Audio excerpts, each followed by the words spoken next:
This is the final scene of the film. And so, Kellum, if you remember from the Yeah. single from the Umaguma album, the song Careful with That Axe, Eugene. Yeah. Yes. So, you've heard the Yes, I do studio remember. version, you've heard the live version. They redid that song for this film, and the version in the film is called Comin' Number 51, Your Time Is Up. So it's like another version of Careful That Axe, Eugene to go with the final scene of Zabriskie Point. And you get to watch the scene, which is pretty cool. Mummy. Oh yeah. Oh, that's my great God. timing. Oh no, Jem, why would you say that? Why would you say that just the right time? That's a pretty impressive explosion. Oh, action replay. Awesome.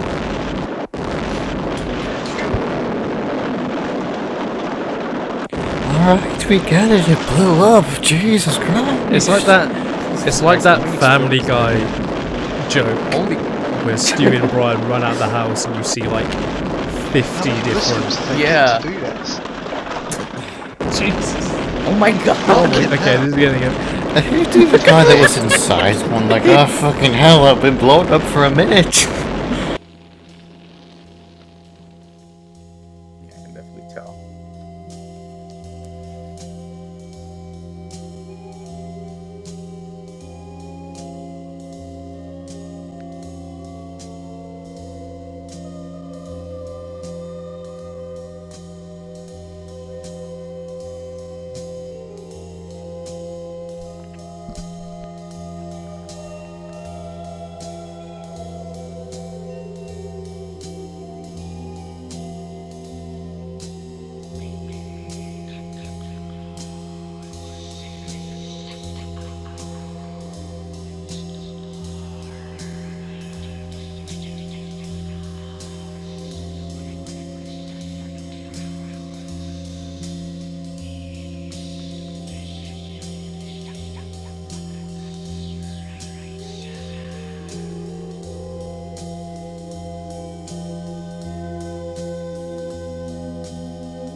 And that's the end of the film.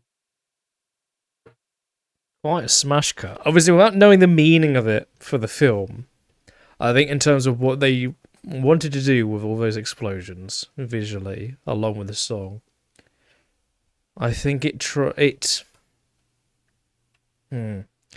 it's hard to really get sort of meaning out of it without... The only thing I can get from it is that the woman in that scene is obviously pleased about the explosion, all these things exploding, and the song is like trying to... Not, what's the word? I'm trying to think, because it's really hard to describe. In terms of the execution of the visuals, I really liked it. The slow And motion. I think the song complemented that. Yeah, it's just I'm trying to get what they want me to think about it. I guess you have to. In terms of the film. visual, yeah, that's the one thing I'm trying to put my finger on. But in terms of the visuals along with the music, I think it complements it well. Yeah, I was half expecting. That's the kind of scene I half expect. Obviously, they wanted this little bit at the end here of their film, but I half expect credits to be there. You know, that seems a lot of a section that is well suited to a bookend of a film when you get the credits rolling. You know? I think it's probably because they wanted to show her walking away from it. Yeah, and that might have some thematic meaning towards it, you know? I don't know. But yeah. I think there's a way that they could have done this. I mean, I haven't seen the film, so maybe there's reasons why they did it this way with the multiple explosions. I think they could have had the song start at the first explosion.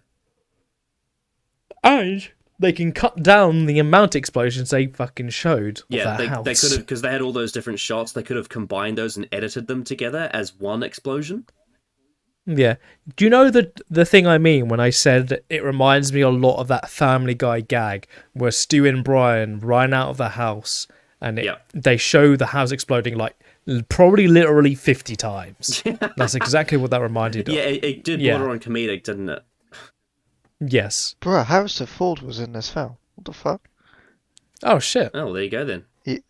He has an uncredited role as one of the arrested student demonstrators. I think he would have been held outside of Los Angeles. It was before he was a big famous actor. Yeah. Well, yeah, it is 1970s, so... Yeah. I mean, yeah, so I think the way the film is edited is strange. But in terms of Pink Floyd, I think that rendition of that song is an absolute banger. Like the fat bass on that when it was building up, and then the visceral scream, and then Gilmour's guitar was awesome. And the whole like the soft part when it's just organ and like the drums have stopped and you can just hear Gilmour's voice singing away. Beautiful. It's like the perfect combination of, you know, mystical and then it just smacks you with that scream. The only thing that's annoying is that it cuts off right in the middle of the beautiful solo. Just hard cuts away from it. But I guess that was a creative choice for the film. Very much a creative choice. Unfortunately, the recording of that song is gone. So that version of that song, you can't listen to the full version all the way to the end, which is really sad. That sucks. Yeah, there's an alternative take of it, but it's just not the same. It's not the same beautiful version they use in the film. That's just like, it just absolutely destroys you with that sound. Well, as you all know from when we listened to it on McGunner, the song itself was a fucking banger. And, I have to say the visuals definitely pair for it well. Like, I know, there's something very mesmerizing about, like, watching blown up shit just float there in the air, I guess. So that's the sort of thing that I got from it. Gilmour's soft voice went really well with the slow motion. Yeah, that exactly that. Yeah, went very well with the, I guess, destructive beauty is what I'd call it. Oh, awesome words to use. The fucking 50 explosions. Piss off.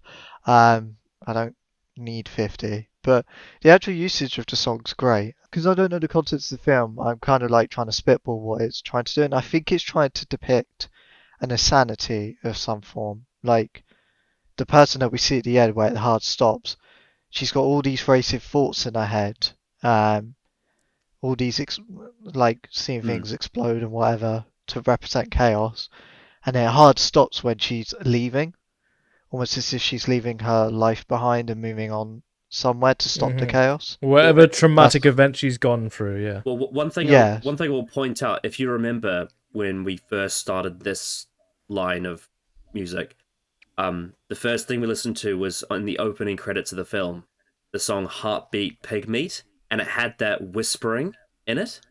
You know, that whispering where you couldn't really hear what they were saying. That same whispering appears in this track at the end of the film. So you might have a point of like her having voices in her head. Yeah, and I feel like it's all like come together at once, and then as soon as she leaves, it's pure silence because she's getting away from the triggers of it. Yeah, I can't get enough of that guitar bang, like when the scream happens. That shit is fire.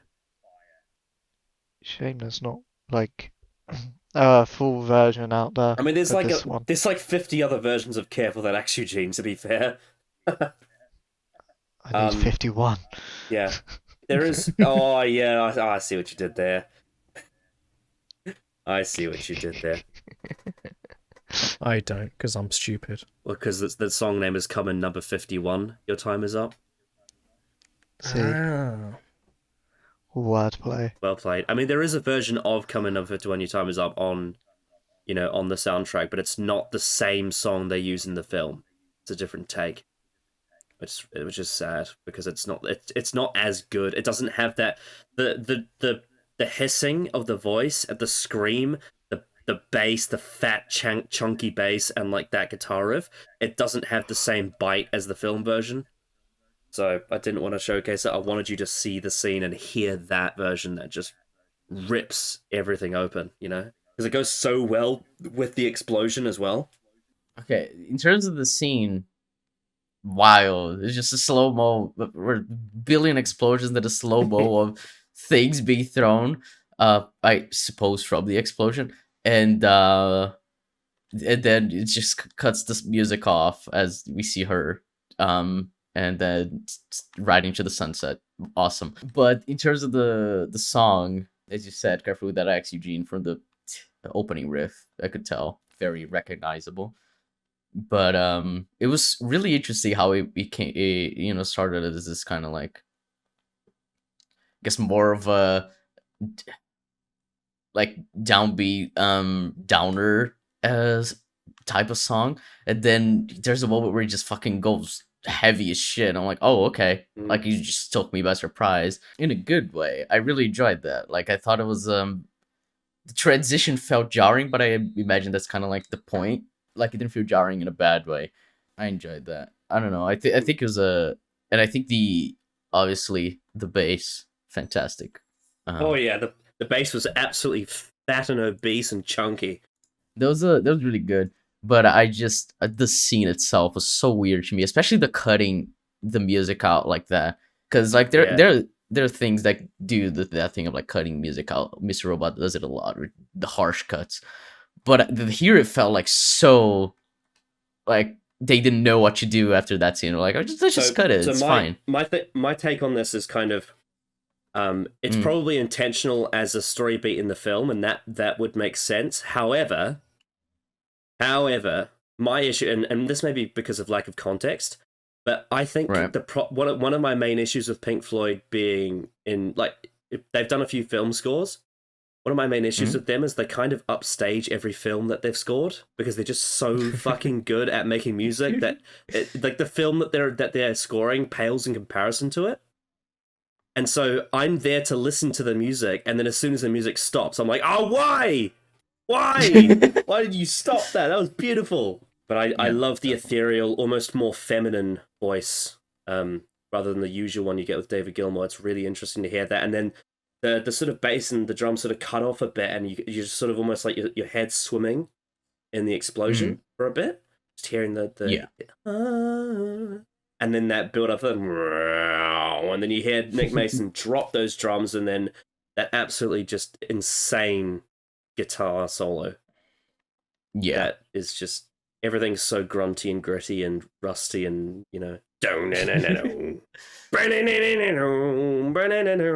so yeah, I wanted to feature that because I think it's really.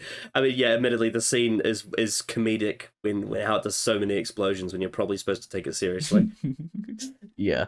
There's also some funny bits how like they've got branded logos and stuff like Special K cereal, and there's like a popcorn brand in there. And then there's like women's underwear and like bits of food. Yeah, I saw the women's underwear. I'm like, okay. Yeah, I think my favorite bit is when the refrigerator explodes.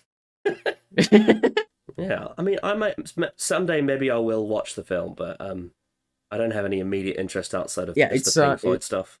Yeah, it's like this feels a bit jarring. Maybe it is in tone with the rest of the film. Overall thoughts on the Zabriskie Point soundtrack of what you've heard of it? It sounds like a really good soundtrack overall. I think with a lot of variety, a lot of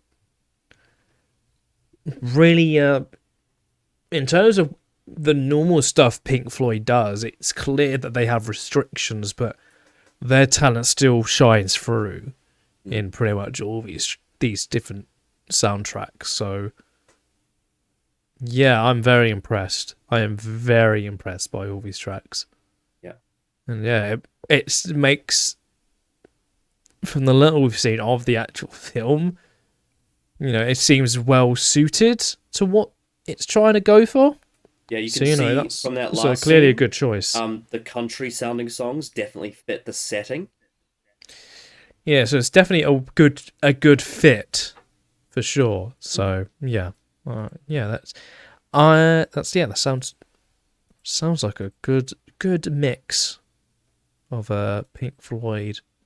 Very good soundtrack to a film that seems a bit odd. I think it's really impressive how Pink Floyd is able to keep like that same tone, or same, like, I guess, signature with their songs whilst doing like film soundtracks. Like it doesn't feel like they're hindered creatively. It feels like they know how to still be themselves while still expressing someone else's like creative vision, which is really hard to do considering it's like two different creative mediums, and to tie those two together in a way that feels cohesive is quite impressive. So especially given how distinct Pink Floyd is as well, especially from anything at the time. Yeah, I think like the only band that I've seen that does like that does a soundtrack on the level that they've have made, like in terms of film soundtrack, is what Arcade Fire did for Her, in terms of like actual like bands doing it as opposed to like composers hired to do film soundtracks, because usually when it's like, oh, they're doing soundtracks, it kind of feels like it goes like way too much in one way or way too much in the other. Or it's like maybe it's like they seem like they're not fulfilling their full potential, or maybe it feels like they're going too much on the side of being themselves without like trying to express what the scene is trying to do. And then I think the issue here of what we were mentioning, like cutting out and shit, it's like the way it was used, but was a bit weird. But what it's trying to convey through the scene in terms of emotion and everything, it feels very cohesive. Yeah, definitely. It would have been interesting. Like, obviously, the timing is way off because of the thing like age and time and Rick Wright being dead and all that. But if, say, like Rick Wright was still alive and Roger Waters was still in the band, it would be interesting to see like if they had been, if they decided to do, say, soundtrack for like the Doctor Strange films. It would be interesting to see what they would come up with. But obviously, they could do something really good with for Doctor Strange. Yeah. Oh, yeah. I mean, some of their stuff is inspired by Doctor Strange, like we saw in Assault Secrets and all that, and Cymbeline. Yeah, Cymbeline is. But it's inspired by the comics. And it's interesting how Pink Floyd is inspired by Doctor Strange comics, and then the Doctor Strange films are inspired by Pink Floyd. Yeah. Interesting how that works. Well, I mean, the first one at least had a lot of inspiration. The second one was just a bunch of noise, but yeah. Oh yeah, true.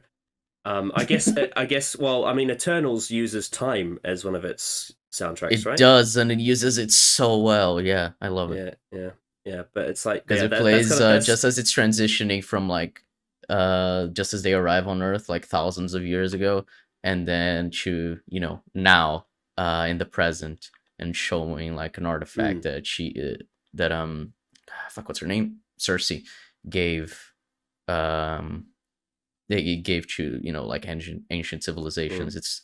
It does it really well. I wonder what the bill was on that one in terms of how much they had to pay to use that song, because I can't imagine Well, it'd be that's the cheap. thing that it is really interesting in terms of use of song, because I like to listen to like audio commentaries on like TV shows and stuff, and it's always really interesting to hear how like music licensing it's like pretty much a gamble into how much you're gonna spend. Cause James Gunn has said that like there's songs that he didn't have to pay at all, songs he had to pay like $10, and songs he had to pay like $100,000 to use. And it always depends on like the band and what record label owns Yeah. it, and Apparently, how hard it is. Like, do you have connections with them? apparently, if you want to use the final countdown by Europe, they're like, pay us $1 million. Oh, Jesus Christ. I mean,